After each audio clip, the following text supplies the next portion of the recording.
တနင်္လာသားသမီးဒီဆရာတို့1389ခုနှစ်အတွင်းကိုတနင်္လာသားသမီးမိတ်ဆွေတွေရဲ့ကံရှိနေကိုပြောရအောင်တနင်္လာသားသမီးမိတ်ဆွေတွေက1389ခုနှစ်အတွင်းမှာအထူးသဖြင့်ကျမ်းမာရေးနဲ့ပတ်သက်လာတဲ့အခါမှာမိတ်ဆွေတို့အနေနဲ့အစာအိမ်နဲ့ပတ်သက်တာမျိုးလေးတွေလေနဲ့ပတ်သက်တာမျိုးလေးတွေသတိထားဆင်ခြင်ရန်လိုအပ်တယ်အစာအိမ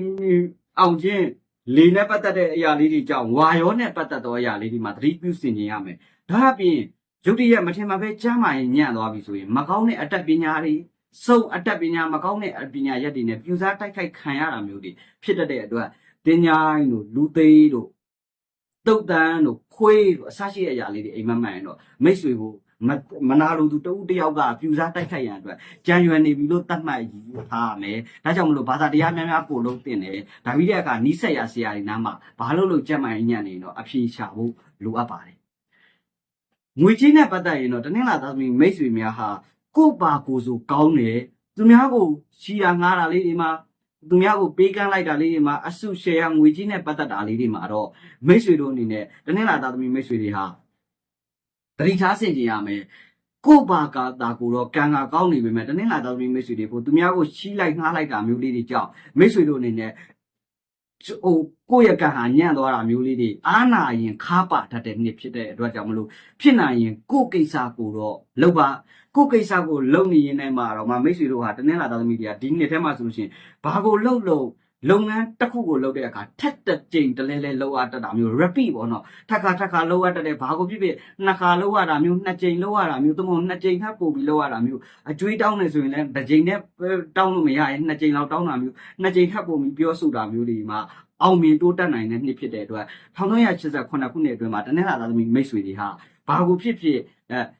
တခါလေးလောက်ရတာပြင်းတယ်ဆိုတဲ့သူတွေဆရာလိုပေါ့တစ်ချိန်နဲ့ကြောင်ပြတ်တယ်နောက်တစ်ခါမလုပ်ရှင်ဘူးဆိုတဲ့သူတွေများအဖို့ကတော့အစင်မပြေနေဘူးအဲ့တော့တစ်ချိန်ထပ်ပို့ပြီးလောက်ပါမိမိတို့အနေနဲ့ repeat ပေါ့ထက်ချိန်တလဲလဲလောက်လေတခုခုကိုတိုးတက်လေးဖြစ်ပြီးတော့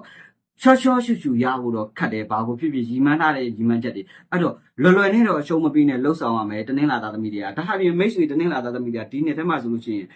အိမ်တွင်းရေးကိစ္စမိသားစုကိစ္စရေးလေးတွေမှာအစင်မပြေမှုလေးတွေဖြစ်လာတတ်တယ်သို့တော့ဒါကြောင့်အိမ်တွင်းရေးကိစ္စမိသားစုရေးကိစ္စလူမျိုးရေးကိစ္စလေးတွေမှာကိုကူညီနိုင်ကိုကပေးလိုက်မကူညီနိုင်လို့ရှိရင်တော့မိတ်ဆွေတို့အနေနဲ့ဝင်မပြောနဲ့ဝင်ပြောကမှအထင်လွဲတာမျိုးအမြင်လွဲတာမျိုးဖြစ်တတ်တယ် view site တတိထားတဲ့နဲ့တနင်္လာသားသမီးမိတ်ဆွေတွေက1389ခုနှစ်အတွင်းမှာဘာကိုလုပ်ဘဝအတွက်အနာဂတ်အတွက်ရည်မှန်းချက်တွေကိုအခြေချလုပ်တဲ့နှစ်လို့တော့သုံးသပ်ရမယ်အခြေတကြားလုပ်ရမယ်ဟုတ်လားအခြေတကြားလောက်ရမယ်မိတ်ဆွေတို့အနေနဲ့ဒါပြီးတဲ့အခါတနင်္လာသားသမီးတွေအနေနဲ့ကတော့ဘာကိုဖြစ်အခြေတကြားလောက်ရမယ်အတီတကြားလောက်ရမယ်ရေရှည်ကိုကြည့်ဖို့လိုအပ်တယ်တာတိုကိုကြည့်တဲ့မိတ်ဆွေများဒါလေးဒီကိစ္စလေးတွေကိုတာတိုဖြည့်ရှင်းလိုက်တာမျိုးထက်လမ်းကြောင်းမှန်နဲ့အနာဂတ်အတွက်စဉ်းစားရှင်းနေပြီးတော့တွေးခေါ်ပြီးတော့လှုပ်ဆောင်လိုက်တာဟာပုံမအားတာပြီးတော့တိုးတက်နိုင်တဲ့နှစ်ဖြစ်တဲ့အတွက်ကြောင့်မလို့ဘာကိုဖြစ်ဟိုအခြေကြီးကြည့်ပါအရက်ရှိတဲ့ကောင်လေးကိုပြောတာမဟုတ်ဘူးအရက်ချစ်ကြည့်ပါအနာဂတ်ကိုထိုးထွင်းမြင်နိုင်အောင်လုပ်ပါရီမန်းချက်အုံမြင့်အခြေချရန်အတွက်ဆိုရင်အကောင်းဆုံးဖြစ်တဲ့အိုးဝိရှမ်းမီတွေစောက်ဝတ်တဲ့မပြီးမပြတ်ဖြစ်နေတဲ့အိမ်တွေကိုပြီးပြအောင်စွမ်းဆောင်နိုင်တယ်ကံတရားရဲ့အထောက်အကူတွေအားပေးမှုတွေကိုရရှိတတ်သောနှစ်ဖြစ်တဲ့အတွက်ကြောင့်မလို့တနင်္လာသားသမီးတွေကတခုခုကိုလုပ်တဲ့အခါမှာလ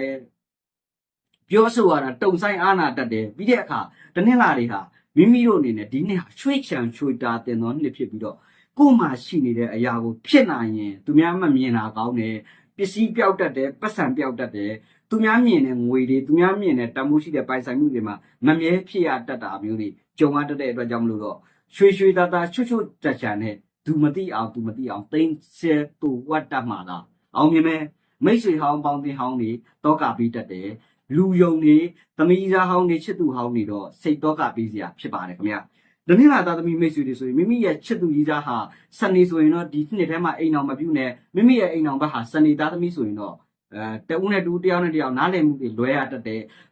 အတွက်ကြောင့်မလို့အနေအထိုင်သွားလာကြည့်ဆိုင်စင်နေရမယ်အိမ်အောင်ကြီးပဋိပက္ခမှာဆိုလဲကိုကြောင့်မဟုတ်ပဲနင်းဆွေမျိုးငါဆွေမျိုးပြဿနာလေးတွေဆွေမျိုးသားချင်းနဲ့ပတ်သက်တဲ့အခက်အခဲလေးတွေကြုံရတတ်တယ်သို့တော့ဒါတွေကအသာထားနှစ်ဦးနှစ်ယောက်ဖြည့်ရှင်းတိုင်ပင်ပြီးတော့လှုပ်ဆောင်ရင်အကျိုးပေးတာအသေးကြပဲဖြစ်တဲ့အတွက်1380ခုနှစ်အတွင်းမှာတနင်္လာသားသမီးမိတ်ဆွေတွေဖို့ကတော့ အထူးသဖြင့်ငွေကြေးနဲ့ပတ်သက်တာတွေလှုပ်ဆောင်တဲ့အခါမှာလူမမြင်စေနဲ့ကိုယ်မှရှိတာကိုလူမသိစေနဲ့တကယ်လို့တိမ့်ထားပါမရှိရင်လည်းဆရာငယ်ကိုပေးထားပါတကယ်လို့ဆရာကိုမပေးချင်လို့ရှိရင်မိတ်ဆွေတို့အနေနဲ့ချွေချွေတသားတိမ့်ထားပါဆရာတိမ့်မိထားနိုင်တယ်တိမ့်မိထားရင်တော့ဆရာပြန်မရနိုင်ဘူးတင်တယ်နော်ဆရာရှိဆိုကောင်းပြီဆိုတော့ဒါလေးတွေကို view site ပါတနင်္လာသားသမီးတွေကဒီ1989ခုနှစ်အတွင်းမှာဆိုလို့ရှိရင်အကျိုးပေးစေတဲ့နေသားအနေနဲ့ဆိုတော့တနင်္လာတွေဟာအင်္ဂါသားသမီးဗုဒ္ဓဖူးသားသမီးနဲ့ကျဇာပရိသားသမီးတွေကမိတ်ဆွေတို့အတွက်ကံကိုတိုးတက်ကောင်းမှုပြီးတော့အာသာဈေးနိုင်တဲ့အကျိုးပေးတဲ့ကဏ္ဍအခရာတွေအနေနဲ့ဆိုရင်တော့0ကဏ္ဍ10ပြည့်ရာပြည့်ထောင်ပြည့်ကဏ္ဍတွေဟာမိတ်ဆွေတို့အတွက်အကျိုးပေးတယ်လို့